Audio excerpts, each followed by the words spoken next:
গায়ত্রী সূত্রধর। আমি বাংলাদেশ থেকে বলছি।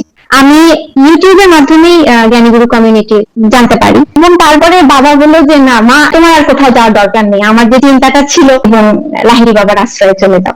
এটা এমন একটা সাধন পথ, যোগীরাজ শ্যামাচরণ লাহিড়ী এবং গুরুদেব আপনার মাধ্যমে, যে একটা অসাম্প্রদায়িক একটা সাধন পথ।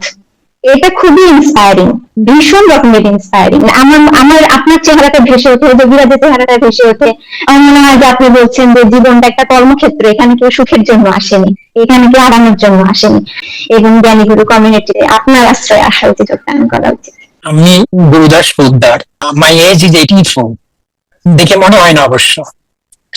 আমার বাড়ি খড়দা, উত্তর 24 পরগনা।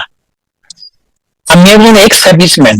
1962-তে আর্মিতে জয়েন করেছিলাম এবং আর্মি থেকে রিটায়ার করেছি 1990-তে। আমি একজন ক্রিয়াবান, প্রথম ক্রিয়াটা পেয়েছি এবং সেই ক্রিয়া আমি প্রায় 3 বেলায় প্র্যাকটিস করছি। আপনার গুরুদেবের নাম কি?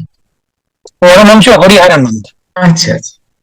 হাবিবপুরে ওনার মন্দির আছে এবং ধ্যান মন্দির ওইখানে হাবিবপুরে। এই বয়সে অত দূর একা একা যাই এবং ওখান থেকে আসা আমার এই জন্য স্মরণে আমি এসেছি। দয়া করে সেটা পাচ্ছি, রুমে তো আছি, কিন্তু ভাড়া আপনি